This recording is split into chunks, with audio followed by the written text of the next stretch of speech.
Perfect. Well, welcome everyone. My name is Apollo or Daniel Chacon. I work for the Lisa Ann Rushburn Foundation as the assistant director. Many of you probably know me throughout the camp. I've been part of camp for, gosh, over 10 years and been leading camp with our camp directors, various camp directors throughout the year.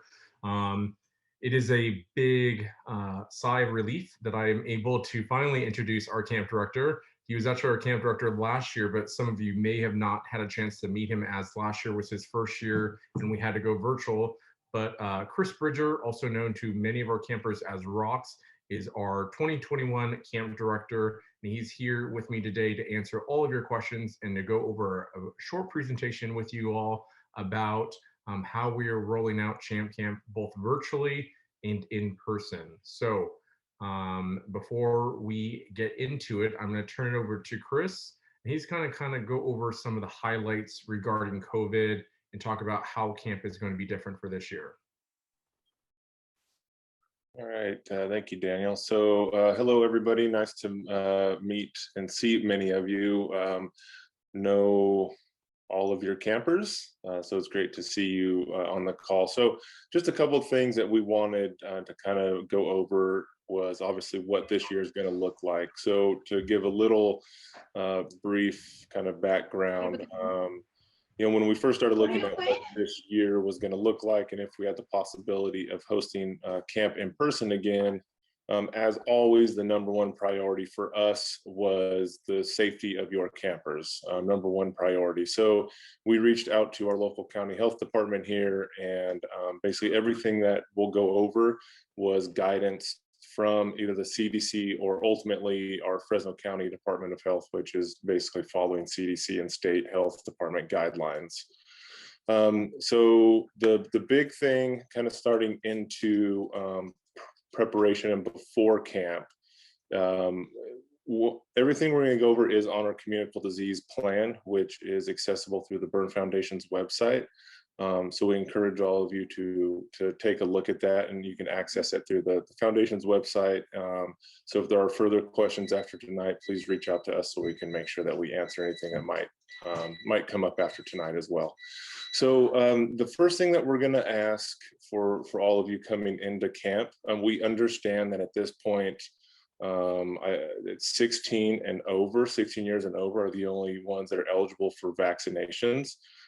So prior to anybody arriving at camp, both campers and counselors, we are asking to do your best to just be cognizant of what you're doing the 2 weeks leading up to camp, and just following those guidelines from CDC as far as social distancing, proper mask wearing, just to avoid potentially, bringing anything into camp.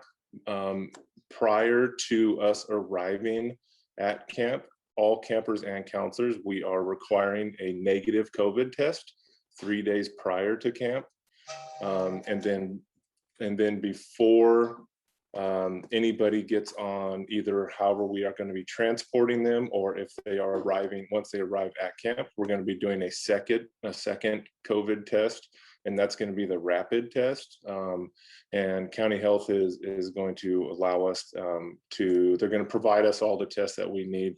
So at that point, we'll have a total of 2 negative tests prior to camp starting. And then once kind of skipping ahead of the week, we want to make sure that we send everybody back home to you healthy. So we will also be doing a rapid test again prior to all of us going home. So if for whatever reason something did happen at camp, we can address it prior to someone going home and then potentially bring it home to your family. So those are going to be big steps for us to ensure that we don't bring anything into camp. So while we're at camp, we can have a super clean week, and then ensuring again on the tail end that we send everybody home healthy. So one of the other big changes this year is we're going to be a max of 100 campers. So the reason for that is we are reducing our cabin sizes. So generally we will have a maximum of a total of 10 people in a cabin. It doesn't always get that big depending on our numbers, but we will have anywhere upwards of 6 to 7 campers in one cabin with 2 to 3 counselors. So this year, we are only going to have a maximum of 6 people within our cabins, and that's going to be 2 counselors to 4 campers. And then from there, we're going to be working in pods or cohorts. We're calling them family groups. And a family group will consist of 3 cabins. So a maximum of 18 people, that's including the counselors. The reason for that is, one, the biggest reason is contact tracing. So if for whatever reason somebody is symptomatic or falls ill, we can take them to our camp physician, and they can be, we can triage them and evaluate them. And then now we can, if for whatever reason something were to happen, we can look just at that family group. We know who they've been with. So they're basically, the family groups will be doing all of their activities together, doing all their meals together. They will be spending the week together. So that gives us the opportunity to isolate something if something were to happen, but also limit exposures outside of a family group. And it does afford us the opportunity to do some other activities at camp, to where if we were commingling back and forth between different units and different family groups and cabins like we normally would, that could potentially open up some issues for us. So we want to avoid that. It's going to be a closed camp this year, meaning once we come into camp, and now everybody's been tested twice, we have our family groups established, we are not going to be allowing people in and out of camp. So, you know, sometimes our seniors would go to out camp, so they would leave the Wonder Valley property. They would either go to the lake or the river. They would have their out camp. We're not going to do that this year. We would go to the water park on Thursday. We are not going to do that this year. We can't control that outside environment and people that we may be interacting with.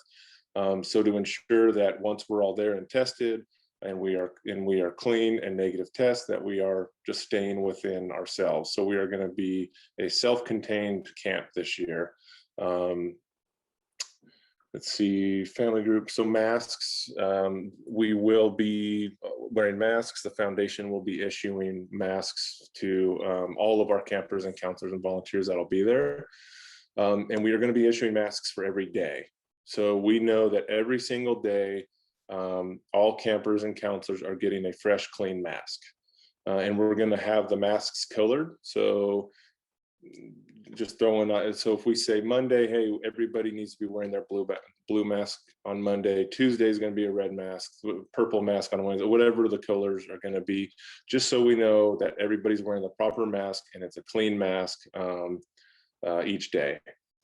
The other opportunity, just so I can step back 1 second, regarding the operating within those family groups and those pods, it does afford us the opportunity to, when we're outdoors doing either field games or activities, mini bikes or go-karts, or if we're in the pool within that family group, we can take our masks off. If we are inside, or we are passing, say we're going from one activity to another and we're passing another family group, or we are going to dinner or lunch or breakfast, we need to be having our masks on, because those are opportunities where we might be passing another group, and we just want to make sure that we are obviously being as safe as possible there.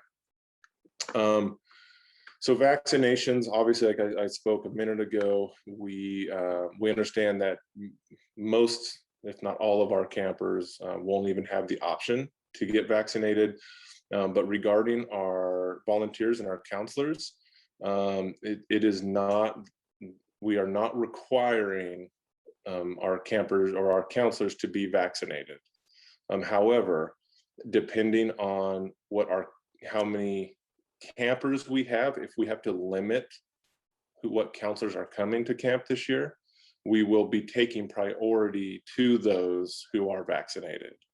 And I can tell you that I know a majority of our counselors already are vaccinated. but we aren't requiring it to volunteer this year. Again, that's why we're going back to the testing component where we're getting 2 negative tests prior to anybody even starting camp. Going through my list here. Okay, so so camp is going to end a little bit different this year. So Wonder Valley Ranch, where we host our camp, they have their summer camps coming in after we leave. So under their current guidance on how they have to basically turn their camp over and clean all their rooms and sanitize common areas, their restrictions are obviously a lot more strict this year. So we're kind of back and forth. We want to ensure that we give them the time that they need to turn their camp over. So generally, all of our campers, we wake up Saturday morning, we pack everybody up, we have breakfast, we load on buses, and off we go. This year, we are going to be ending camp on Friday, June 18th. So all of our campers will arrive Saturday as normal on June 12th. And then camp will be ending June 18th. So we will have a morning session on June 18th, and then the afternoon of that Friday, June 18th, is when we will be loading up. And either if you are bringing your child, if they are on Angel Flight, whatever their transportation is, that's when we will be ending camp. That allows us the opportunity from the foundation side to make sure we clean our cabins, we load everything up, and we're out of there, allowing Wonder Valley to then come in and turn their camp over and meeting all of the county health guidelines so they can start their camp.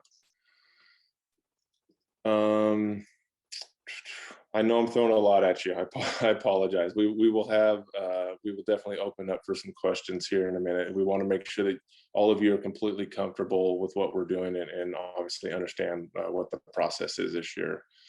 So transportation, I don't know, Apollo, if you want to hit on transportation. I know you've been working on Angel Flight and stuff like that more than I have, so. Yeah, why don't we save transportation rocks until we get to the camp docks portion of the presentation? Okay, so we'll hit on that right now. So applications, I know that we have had some applications coming in already. As I stated, our max camper number this year is 100. So if you have not submitted your application yet, I would highly encourage you